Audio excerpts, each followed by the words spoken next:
Troll and TA this turn? Wait up. They're doing the middle Oracle. Just kidding. I did see some of the teams were playing it middle for, but they do the Invoker, and it's going to be Quas Wex versus Ember, right? Oh my god, like they're just and VP the Necro. At 10 minutes into the game, they're just going to be everywhere on the map. They can play with so much pace.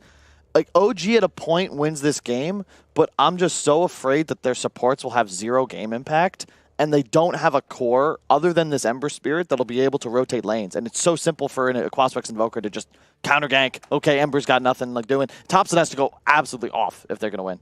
Yeah, and usually, you know, you always say stuff with a lot of conviction, but I agree with you for the most part. Like, VP's draft seems a lot better, but as you said, if you get to that late game, the Drow, it used to not be that great of late game here, but now Drow 6 slot is like one of the scariest, best level 25 talent in the game, probably. Yeah. I think if they somehow, like, fight off and don't let Ramses be a top 2 net worth at 20 minutes, they have a chance, but I heavily lean to VP. All right, well, we called Virtus.pro the raid boss just a moment ago. Let's find out if OG can make a dent in that raid boss in that first game, or if VP is indeed going to run away with that 1-up in this best-of-3 series. Let's head over to a commentary team of ODPixel and Fog.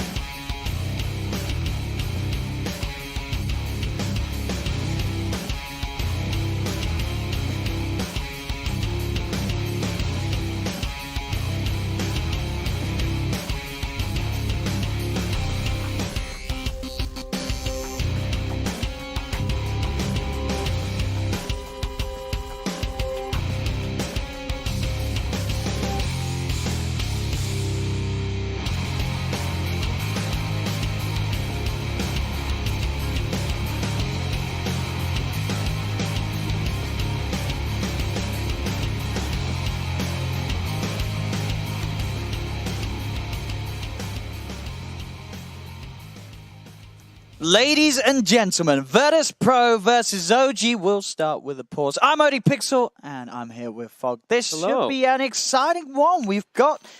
Well, what I'm excited... we've got the Invoker. I'm excited for some No One Invoker. And a draft overall from VP, as so the panel said, they feel is pretty good against what OG's decided to turn up to this match with. Yeah, I do feel like they've covered their bases pretty well on the side of VP. I know we've seen OG, they ran similar to this quite a bit, but their lanes... and. This is a concern, right? When you're talking about lanes and you're looking at a team, you look at VP, they've got a Spectre and Invoker on their team, so you're like, oh, these two heroes, they're kind of weak laners, right? I look at OGs, and I feel like their lanes are kind of weak in this one.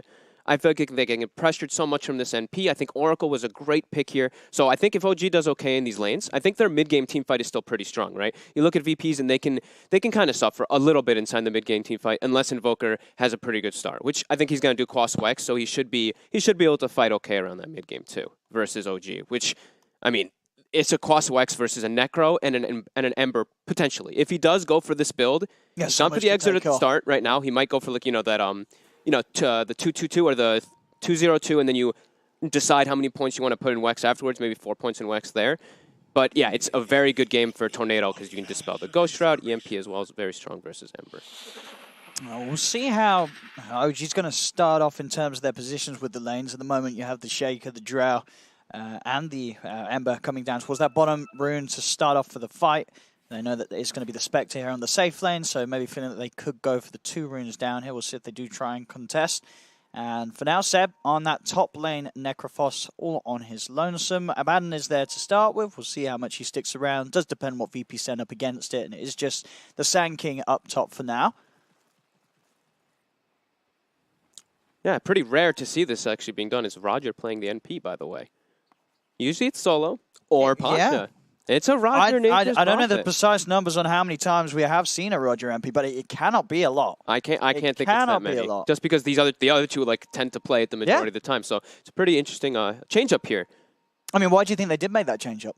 I think solo is just much more comfortable on the Oracle, right? He's going to be able to play this when he's played it so many times, and yeah, I'm not sure. I think they're still going to farm prioritize on the NP, but it's an incredibly good Oracle game, just like the panel was mentioning. I mean, he's great versus the Necro, he's great versus the Ember in the aggressive potential, but in the defensive potential in this game, I mean, Fate's Edict alone is insane to block out both of that Necro and Ember's damage.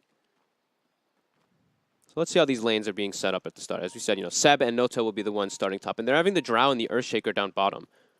So they're trying to avoid Drow just getting it completely destroyed by some Sand King up top, like Sand King Nature's Prophet. He just can't really help do anything. So at least now they'll be able to pull the lane back, and Drow can get something down here. I mean, isn't it sort of a hard lane for JRX to offer a lot of support help, as well as melee support against these ranged hard hitters like the Nature's Prophet and Oracle combo that's going to be starting down here? It's just Shaker in a nutshell, right? Like, Shaker does not contribute the most in a lane besides that fissure early on. Once he gets his level 2, then you can start actually walking up and threatening with your enchant totem with your boots, because you actually hit pretty hard. But before that, yeah, you're pretty weak. Oh, up top, quite a lot of damage being done here to Pash. He's got the level 1 Sandstorm though. We'll be fine for now. Well, they just have to be a little careful. They do have that 1 sentry down in the trees. OG. More mist coils, no tell. Forces the salve already. And I mean, what sort of time do you expect to see VP start to stray away from having the 3 down here? Like, does the Prophet need to go top and sort of sit side by side with the SK, or do you just try and leave that SK on his own for as long as you can get away with? No, I think they're going to start moving around. They're going to move around Roger pretty soon. Maybe as soon as he's level 2, he can just start teleporting. Just right now, zoning Ana. I think zoning your Drow range, zoning the enemy Drow Ranger and giving Ramses full free farm is probably the most important thing. So unless a tri-lane situation happens, you might move your supports. So right now, No-Tail actually goes bottom, and immediately Solo actually ported to the top lane at the same time. So and with that in mind, they're going to get the block off on Roger. With this movement down bottom, they've got that extra bit of punch from No-Tail, and JRX gets a brilliant angle to shut off the Nature's Prophet escape. Yeah, and this little lane switch that they kind of did, I was a little worried that they might get a bit pressured because that Shaker can't actually help too much. So Necro's actually getting the farm at least. Drow only 2 last hits, but gets a kill. Yeah, we'll see if that does allow Ana to get his farm back on track with that backup now of the 2 supports in the area. The mid lane matchup as it goes, no one versus Topson, 10 for 3, 9 for 3. Pretty even between the 2 of them. Topson does have an extra wave, though, ahead to farm underneath the tower, so we'll be a couple ahead of no one in CS. Seb's farm should start to slow down a little bit up top. He was 10-4 before. I think he's only gotten about 1 in the next 2 creep waves just because they brought Solo up here. So there's actually a little bit of threat. Even though he has boots, when you're stepped up this far away from your tower versus these double disables, you have to be just a bit more careful for yourself on this Necropost. Right, well, so he's got the couple of Fairy Fires and does still have that salve yet to have been forced to have used it in the lanes. A decent amount of regen to deal with the harassment that is going to be there. JRX body blocking a Forge Spirit down bottom to make sure Topson get the rune, and he does. Okay. That was, a funny... Yeah, look at that tip. He actually just literally body blocked it the whole way toward the bottom lane. An important thing to do, especially when you're landing against that Invoker, you know that no one in particular is always going to be after denying those runes. Yeah. I'm really curious. I'm going to be watching which skill builds no one's going for. Because right now it is the 2-0-2, and then we're going to see how much, if he chooses to vary. Because he does have Sand King also to set up for Sunstrikes around the map. They have global potential with NP and Spectre, so there is still the chance that maybe he does go for that more in the Exort, even though it does look like such a strong Quaswex as the panel talked about too. We'll see No-Tail deny himself once more. We'll see which lane he does decide to return to on his respawn. Oh, he has a lot of items at base he's got to pick up. No-Tail, all right, which one's he getting? He's getting a bunch of Wraith Bands. Looks like he's going to go to the Drow's lane then. Okay, returning back to bottom. I guess they feel, Seb, he's doing fine up here against the 2 of them. Sure, there is that kill potential between the 2 members of VP, but Seb, he's still able to CS away very freely. 20 for 6, top of the board, and getting away with it. This solo XP for the Necrophos is going to be the bit of the dream mid lane. JRX, another beautiful Fisher, blocking off no one. That's going to set up for the kill on the Invoker. The lane where the CS was pretty even is now going to be set ahead in favor of Topson. There's JRX making the plays down bottom and in the middle. It's one of his best on the Shaker, and he's certainly showing that he's turning up today. Yeah, that one was actually perfect. He caught him just completely stuck there. And now Topson, that means he can guarantee himself another rune. Since the rotation was made around that 4-minute mark, it gets a DD. So DD boots, he's now level 5. He could hit level 6 before, pretty early on, before no one actually has points maybe in the Wex, and they could make another rotation and dive. Well, JRX, he's hovering in that position between that bottom and top lane, seeing where he's going to be needed for a bit of action. Right now, the first prep is 30 seconds bounty runes, right? That's what's on your mind, so you got to make the decision of where you want to go. Mid lane, Roger. TP's in, does get the uphill miss. Topson's actually going to turn. He's got the DD. He's doing a lot of damage. Roger's got to be careful. He has the stick charges. JRX TP's in, Fisher's out. There's going to be another sleight of fist up. He's stuck again. In fact, Roger's just stuck. Topson can just walk up, right-clicking with cold snaps there, but there's the sleight of fist. Topson, can he get himself out? One more right-click. Will it do it? No, Topson survives as the shield procs, gets that damage block, and they get the kill, and Topson lives. But Jarek's just getting these traps on people. Unbelievable there. Same time, though, VP were able to punish Seb on his own up Sunstrike. top. Oh, gosh, he gets it, but no one dies for it. He walks in, takes a sleight of fist from Tops, and he gets hit by the creeps. Action-packed start. 2-4. Seb also died in the meanwhile. Top, pretty much what we were talking about. You know, he stepped up a bit too far and versus the double disables. Eventually, they were actually able to bring him down. He has farmed a decent amount, though, now. He's 960 HP on Necrophos. Seb, they're going on him again. See if they can do it a second time. Pasha, looking for the body blocks. They're very nice. The Purifying Flames. Nuke. Seb's trying to hide. He's got the Ghost Shroud. Sunstrike is there, but it's off the mark. Seb, with the fancy footwork, making sure that he doesn't walk in a too obvious position, but it doesn't matter anyway. VP still get the kill. Burrow strikes there from Pasha. A lot of killing potential between these two heroes. We'll see if Seb does return here on his own at the moment. Jarex is walking top, but that lane proving to be a bit of a death trap for this Necrophos when he's alone. It's just so much magic damage. Like, he pops his W even for a second, and you see Sandstorm. It's an ability that does, 70 damage per second on top of Oracle's nukes constantly. So, yeah, we were talking about how he has to be a little bit careful of his positioning there. Stepped up a bit too far. So now we see the 2-1-3 points on no one. So he does have now starting to get that point in the Wex. Oh, quite a difference now between the net worths of those mids with those last few plays. Yep. 3,200 gold on Thompson to the 1,900 on no one because of those rotations. Solo, he's going to look to try and fix this, trying to set up some beauty for no one. He's got the setup onto Thompson. The cold snap connects, but Thompson's 6. He has a remnant under the tower. He'll get out. Goes for the TP back to base for the quick refuel with the remnant placed, and he'll be back up to full. At top lane, as I say, now being backed up by having Jarex in the neighborhood. Anna's still gonna be a bit under-leveled in it because he's the offlane, but to be honest, look at the net worth. He's 2,600 net worth on an offlane Drow Ranger because of the Shaker. They're looking to try to put some pressure here, though. Got a TP in from Jarex. Jarex does have a Fisher to try and block a couple of them off. The Purifying Flames, the right clicks, it'll do it. Solo making the moves from the top lane to the mid, down to the bottom. He's getting mobile across the map. He was literally on like a warding mission, too. He wards top, walks mid. He was going to put a ward down. He's like, oh, I don't get the kill. Then he goes bottom, puts the ward down, and actually just finds a natural rotation that works for himself, too. Mid lane Thompson trying to dive in for this. He is going to go with the remnants, but no one. He's got the Ghost Walk. He's going to be able to walk himself away. Now Thompson could have overextended a little bit. He's got another remnant to jump out towards the side, but the root will hit. He's not able to dodge it with the sleight of fist. Solo's there waiting. Still on the high ground. See if he can get the last few spells through required. There is a flame guard out. Thompson, he's got another sleight of fist, but there's 3 heroes surrounding Thompson. Cannot escape. VP.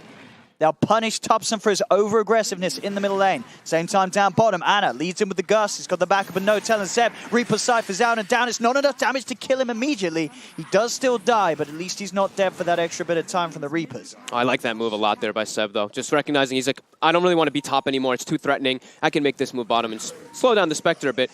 But Ramses is going to be back up very soon. It's only 2 seconds, and the Spectre is actually alive already. And quick moves from both sides. We're seeing it up and down the map. Anywhere that VP makes a play, suddenly OG, they're making a move elsewhere. Very, very quick to abuse the fact that one team's been forced into some other lane to react to an aggression. 5 for 5, 8 minutes in. All right, Drow is now hit the point of Drow Ranger. And first, she's going to get ganked, but has level 6, but the Sunstrike that'll do it. Will be enough. Roger actually gets the last. He does get the last touch out of the Sunstrike Connect, so Roger, he'll be happy with that one. Instant smoke from the 2 supports, Roger and Solo. It looks like Roger's going to be the one to be trying to build toward that Spirit Vessel for that Necrophos. I was wondering if it was going to be the Invoker, but he's actually just going for more an Exor and going just for treads on the Invoker in this type of game. Solo did head over deep into OG's half of the map. Thompson is going to be there with the chase as well as No-Tail. A slide and a remnant forward. Solo still walking it off. He's got that Purifying Flames heal, helping him out a little bit. It's making Thompson work for it, but Thompson will claim the kill eventually. So much damage with this Max Light build when you put 4 in it early on. Let's see if we can do anything more whilst down here. Ramses and Roger in the neighborhood. Thompson feeling confident with the backup of No-Tails Abaddon. Same time, look at the top lane. Pasha, Roger, they're wrapping around. They found Jarex. Jarex was hoping to pick up a bit of solo XP, a little bit of farm. He's not going to get it. No one will be able to claim the kill with the Sunstrike. These crucial kills for the Invoker, helping him boost back up after a hard laning stage. I think this is exactly what VP is going to do. Anybody who shows in the lane, they're going to go for these kills. You know what Drow Ranger's doing in this game right now. You know Drow's just going to be jungling, and you already see what's going on down bottom, so you know there's no way that they can help top. Yeah, they really want to find Ramses. But Anna is really putting the pressure on here. Ramses. Thompson, can he find him? Jarex, he's got the Fisher out. Another dagger's there, though. Ramses is able to get deep enough and far enough away from the Amber Spirit that he will survive. Thompson out of mana. Cannot continue any further. At 10 minutes in, it's a 2K lead for VP, who are getting the slightly better benefit out of the chaos so far. Yeah, and they're the team with a lot of global presence, so making these moves on the map is going to become easier and easier for them as the game does progress on. With this Invoker, with the Spectre, with this NP, they can definitely look to make moves constantly. And now I believe, Roger, he's pretty close to that level 6. He actually has his tome's coming out, so Wrath of Nature with a Haunt, their fight potential is definitely going to outnumber OG in most situations. OG's got to be very careful how they go out alone. Yep. In situations, as we saw earlier, where Jarex is just trying to find some solo experience, you've got to be careful. So the kill potential from VP is very high. Bottom lane Topson, Remnants out. No one does TP in, but cannot quite set up for anything solo. Also a little too low on mana to offer anything to the fight. He's got one Purifying Flames heal coming out for the Invoker. There's a quick timing though. Sand King, Blink Dagger is done. More ways to make the setups happen. Find that initiation and set up for no one to come in with the Sunstrike or a Haunt to follow in and get those sort of setup kills for the position 1s and 2s. Yeah, now they can actually look to kill Topson. I think that's the important thing. The only reason Topson actually died in the last one was because he was so, he overextended really far and they just capitalized on it with so many rotations. But now with Blink on Sand King, they can. But he didn't want to try it. Topson was a little too far. Yeah, I think Topson saw it for a sec. Someone pinged in on his team. There's a couple of minutes now where they don't have to worry about the epicenter. Still, though, of course, Pasha can make impactful plays with the Blink Fire Strike and no one. Very nice there. Sunstrike straight down onto Notel, who was hoping and praying behind that tower, but he didn't do it hard enough. As no one continues to pick up these kills and is now back on level with the farmer, Topson's Ember. Yep, level 9 as well. Already has the point booster if he wants to pick it up after that stretch. So yeah, completely enabled. Ana during all this has been, just quietly farming. Drow also just top 2 net worth, hitting those Ancients. Now we see VP's trying to make the moves. This is a deep move as well, behind the tier 2. Solo and Pasha out on the hunt. They know that Drow's going to be jungling. It's what a Drow does. There's the setup, there's the catch. And no one, again, these Sunstrikes, he's the one getting that goal, getting involved whilst he's able to hit creeps elsewhere on the map. The dream for the Invoker. As now with that kill, that pickoff, VP can put some pressure onto the tier 1 tower mid. No telling Jarex are going to be there to try and help out, but on the back, Solo, he's straight in onto Jarex. The Purifying Flames bringing him down low. The Aphotic Shield from Notel will keep Jarex safe as Jarex, Seb, and Notel surround Solo. Solo still alive, finally falls as they are forced to use the Reaper Cypher upon him. Topson's going to try and chase down for more. Jumps in with a Sleight of Fist chains, only connects onto Roger. So no one and Roger will be able to walk back to safety as a pair. Topson's still trying to chase. I mean, he's got lots to still fight with. The Aphotic Shield on him, a lot of mana to continue to play with. He's going deep behind the tower. Another Slight. He's looking for that easier kill of the support. He's on top of Roger. The Disarm Deafening Blast knocks back the Ember. Slight won't do it. Roger's able to TP out. Topson will jump up to the high ground. Doesn't get the kills. He's really trying to force something because VP, when they ganked that Drow Ranger in the last situation, they used everything, right? They used the MP ult, they used the Spectre ult, they used pretty much all of their tools, and they even had this, they knew the Sand King ulti was used down bottom, so they were trying to punch back in the meantime there. It's actually a bit surprised that VP went for the dive past the tier 1 there with Solo. But OG unable to really get anything besides that kill, but it's still very even game. They're keeping up at that top. Look at all 6 cores in the game. They're pretty much even. Ooh. Roger just pushed himself through the fissure with that Sprout. He's out of there. They can't get him anymore. Roger's going to be fine. But look how close all of the cores are. Yeah, it's insane. It's insane. Bottom lane, they get the jump. Bam, Seb's gone. Now they can definitely look to try and snowball that into more. As now Notel and Jarex have to be on the retreat. Notel, he's the one left behind, surrounded by VP. They'll get another. No, they won't. Notel is able to get the mist coil off. Will deny himself.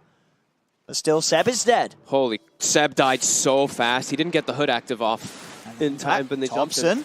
He's tried to come back in here to play around with them. He's got the Remnant. Got to be a little careful.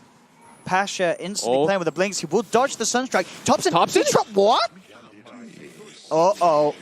We saw a bit of this Topson the other day where he goes for those plays that the chance of a payoff is very low, and that was certainly one of them. And indeed, Jarex, he's going to be gone as well. No one takes the tower.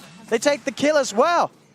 OG crumbling a little bit there. You can't give kills like that, you cannot. Especially not on your Ember Spirit after having such a good start, right? He was 3-1-1. He last just a little low, but he tried to dive forward for the kill on a solo, and he put himself in such a dangerous spot. And he knows the Pasha's there, and he knows the Pasha's got a blink. I mean, he was right in front of him. Yeah. He was literally just standing right next to him. And even then, he almost got caught by a Sunstrike too. That was a couple over-aggressive plays there coming out from Topson. As we see VP, I mean, they're probably feeling pretty good about themselves. No one is pretty much 3 components of that Aghanims already now. Yeah, this is scary. It's Invoker. He's gotten away with going the Exort build, too, because he has those Sunstrike setups on the map. He opted to not want to go for that Quaswex, which is it's really cool. And Roger getting closer to that Spirit Vessel that we were talking about.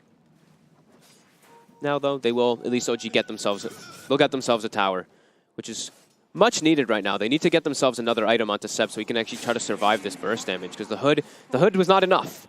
He needs to get a little bit more and have... Yeah. He needs to have Notel like right next to him when he does get initiated on like that too. I mean, with the Veil, they can just kill anyone on the map, really. Yeah. VP. So much damage. So much damage. Yeah. And OG need time. They need Ana to get that space, get those items on the drought. And even if he does, VP, they've also got that half armor, Spectre, Ramses. He's chilling. Yeah, they've got the solution, right? They've got the Spectre not only versus the Drow, but also versus the Shaker. You know, when you're playing Shaker versus Spectre, you have to be quite cautioned whenever you do pop, whenever there's a Haunt Pont. They will find Solo blink off. a little far ahead of everyone else on his own. So they'll take the free pick off onto the support. That was a bit of a usage of the smoke, and they won't actually get anything more with it by the looks of it. VP able to play pretty safe. Ramses is alone on this triangle area, but OG aren't going to head that deep. They're still focused around this mid lane, mid-tier 1 tower. See if they can get a jump on anyone behind it. No one. Lots of vision. Hidden. Lots of vision down here. No one is not on the most mana right now. Only 285 on the Invoker. Pasha is set up. He does have the Epi as well. It's Pasha. He is going to jump forward. Doesn't get the connection onto Topson. So Topson will be able to walk this one off. That is the epicenter down on the Sand King. Topson, he's still trying to fight back. Gets the chains onto the 2 of them. Borrowed time going to be popped very early by No-Tail. Can OG get this fight going? Pasha has been separated from the rest of the team with the Fisher, but he's got the Burrow Strike. Gets himself out to safety. Topson commits. The false promise is there for no one. Silence onto the 2 of them. Reaper Scythe down. That's Solo dead, but now Ramses, he's ready to turn things. Goes on to No-Tail. No-Tail does get the missed coil deny. Ana looking for Ramses, but Pasha's on top of Ana. Deafening Blast from no one. Knocks them back in the middle lane. Jump forward, jump out from Topson. Slider Fist. There's 2 dead now. VP 2 for 2. No one. Can he finish off Topson? Topson, he's still got a chains. Will hold back the Invoker. Roger's here as well to try and help look for the Ember. The Tornado's going to be off the mark. Another slight back in from Topson as he dances around on the edge of the fight. Will just be the 2 going down on both sides. Well, maybe now more. Jerax Echo there. Sleight of Fist is set up for by Topson. Sunstrike. Oh, so close. And they're actually going to be able to get the tower off of this too on this side of OG. It's getting glyphed, but they should be able to get the last hit on this one here. That was the epicenter, of course, off the mark there from VP because they actually think they saw Ramses on the left side with the Spectre, so they started going up on the side of OG. Ana did get jumped on by both the Sand King and the NP, but yeah, they were able to be pretty elusive around the fight inside of like those spells. Like the Deafening Blast and the Meteor didn't really connect on too many. You could see no one was a bit reluctant on throwing some of his spells because, like you said, he was low on mana at the start of the fight. So he was holding his Tornado Cold Snap. It was a little bit tough, and he was so close to Aghanims before the fight. And I think No-Tail also denied himself in the fight too, right? He did get the denial. So yeah, well, pretty good fight for OG. 2 for 3 ends up, and yeah, OG only really giving up 1 kill. It's the kill on the Drow, but they do get those 2 core kills from VP, both the Sand King and the Spectre going down in that engagement. Yeah, look at that. They killed Solo twice, right? Yeah, I guess, yeah. Because he was straight back in. Yep. But still, overall, it's a 1K lead for VP. Very close game, 17 minutes in. Yeah, this mid-game timing now for the Necrophos, we were talking about, he gets this next item, that's where they're going to be able to group around him a bit more. He's going to have the mech. So that's going to be a bit of a difference maker when you look at the side of VP. They don't have a mech carrier for this game. Unless they want to build it on like the NP or something, or the Sand King in some later stages, which I don't think will be the case. They're not going to have that matching healing component that OG will have inside the team fights, be it the pipe and the mech or just the mech. And who's building the Spirit Vessel this game for VP? It was Roger. He had the urn He's got a while the urn ago. Yeah. He's very He's close. got it finished. He's got it. So yeah, Spirit Vessel is going to be there for the next fight. So we're just going to do a lot against these heroes with the Necrophos. Yeah, and he doesn't have the Greaves just yet, so he's going to be about 1,800 gold away from that one. So definitely will be susceptible to getting vesseled up in those engagements. There's no one. Yeah, he's going to have Ags finished now too. Okay. So, I mean, that's still big momentum swing there for OG though in that fight, getting themselves that very crucial mid tower out of it all too, and getting nice deep vision too. They got both of these wards down before that fight happened, which allowed them to kind of like play around how they could take the fight. I mean, if you are Jarex this game, because as you say, it's a hard game to sort of play the Blink Shaker with the Haunt and sort of the global potential in mind, do you sort of prioritize the Aghanims a little? I know he has got the Blink still queued up. You think it's, even though there's these spells in the game, you do still go for the Blink. It's just going to be not as smooth and easy of a game to execute the big plays. Yeah, if you're going for Aghs, it delays it way too much. That's literally going to almost double the time that you're going to be waiting for it. I think Blink Dagger is just way too useful. Yeah. He can still go for his plays, like he can still blink before the damage comes out. Top. Here's another one, pashes in. And of course, any sort of lead in from the Sand King will be followed up by that Sunstrike.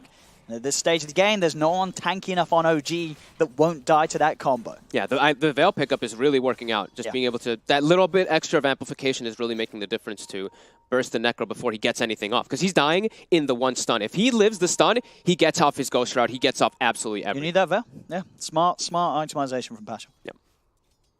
But yeah, Jarex can, you can play around the Haunt. You can carry a smoke, if he doesn't have Radiance, you can smoke and you can always avoid the damage coming out from the Spectre Haunt, but yeah. We see a smoke actually coming out from OG in the meantime too, and it's actually spotted by VP on that ward that they placed. And no one throws a quick meatball out to try and clear the wave. They will use the fortification to keep that wave alive so they can try and at least attempt to make a play around this push of the creeps. But as you say, VP unlikely to fall foul to any of this movement from OG. Okay, so it is going to be Roger, the one who's trying to match a little bit. He's going to be going for a pipe, at least for his team. They move to Roche, but no one. He knows what they're up to. Another Sunstrike gives away the info. Epi down for 30, but everything else is available for VP. Yeah, they should still be able to contest this VP. Yeah. They're not going to let OG get away with this, and OG know that. OG already getting out of the pit. They're going to try and find kills outside of it. Solo does have to false promise himself. Gust is out, as well as the Fisher. Thompson's on top of him. They're looking for this Oracle. Pasha jumps in with a Burrow Strike on towards Thompson. Haunt being used as well. They've lost Solo. Can VP turn this around at all? Ramsey's on the front line, hitting in Seb and No-Tail. The Sunstrike down onto Anna. It's a lot of damage. The Drow very, very low. Another Gust onto Ramses. He hasn't got the dagger anyway for another 7 seconds on the Spectre. As now VP starting to back up a little bit. No one comes in with a Deafening Blast meatball onto the Necrophos, but Thompson, the change, the Reaper Cypher was still there, and Seb uses it to get that big kill. No one down for 70 seconds as OG take the fight. I've seen OG do that play before, right? You go into the Roche pit, you smoke, and you just run at them. You can see that VP Solo literally walked through heroes, and he was like, oh my god, they're already on top of me. He instantly had to panic ult himself. I mean, it's a long time being dead with that Reaper stuff. He does have buyback. Is there a bit of no one that says, I kind of want to get back into this, or does he just have to sit at the sidelines for the minute? They have the epicenter. You can see Pasha's trying to set up. I feel like they could try for something here, but it looks like VP, they're going to concede the Roche. They're going to let it happen. They're not going to try and contest it, and Thompson will pick up that Aegis. Heads up play there by OG. Yeah, just recognizing that they know, they have so many ways of getting vision in the pit. That's just a great way to change the situation that could have been pretty painful for them. And now Pasha does have the epicenter ready available again, but they are going to be playing Burst and Aegis. Looks like Jarex will be the one who tanks that epi. There we go. Pasha's in. Obviously no Sunstrikers, the Invoker's dead, but it's not needed. With the help of Roger's global potential, they get the kill. Spends his gold anyway, too. Gets the blink. And that can always be, sort of that you killed me, but do you expect me to respawn with a Blink Dagger play? If you can make a play now, it could definitely catch VP off guard, as they're going to assume they just killed you. You're not going to have the money for Blink, but he did. Yeah, he's level 10. He has a tome. He's going to be approaching 12 soon on the Shaker, too. So, they're better cooldown on your Echo if he does hit 12 soon. And he does have, Blink and Echo Slam up for the next fight. In the jungle, OG trying to have a poke around with VP. VP will be sure to answer this. They come forward. Manta from Ramses removing the silence. The stun out onto two of them. Ramses is on top of Anna. Anna trying his best to retreat. Seb with the Ghost Shroud looking to slow them down, block them off. Deafening Blast connects onto the Drow Ranger. Can they finally kill him? Jack in. Echo onto two. Shuts down both the Nature's Prophet and the Sand King. Sand King will survive as he's able to get away. Anna still lives. Turns around. They take down a third. Double kill for Anna. OG able to take the fight deep in VP's jungle, as VP cannot get the kills. The heals. Necrophos with Greaves plus an Abaddon. Look at this. Alno's back in full health. They just did not have enough damage to burst through. And look how much damage the Necrophos is able to do in the fight, because he gets, not like entirely ignored, but they're focusing so much on trying to kill the Drow Ranger afterwards that, Seb gets everything off. And that was pretty much sort of the Shaker play that we were talking about. I don't think VP expected Jarex to come back in with the Echo, but bam, there he is with it. With the Blink, and he's got it, and he's in, and suddenly the fight it's a shambles for VP. Now OG, they'll take the tier 2 tower down bottom, see if they can push for anything more down here, as they now start to sort of get the game in their hands. It's a 2K lead. It's still very close. One failed push could certainly swing it back in VP's way.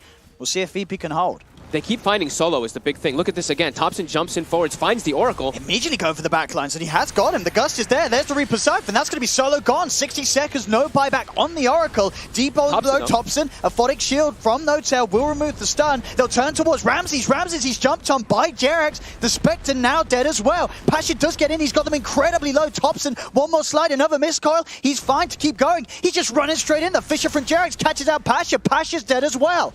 OG pick up 3 more because they're just going to call it. VP's out. GG. They take this game 1 OG in a flash. 23 minutes in. A game that was close. A fantastic game as well for those 20 minutes. Wow. Very back and forth. It looked like OG were building, VP were building up, but they just call it there. I think they actually just were able to, they seem to find solo in every situation.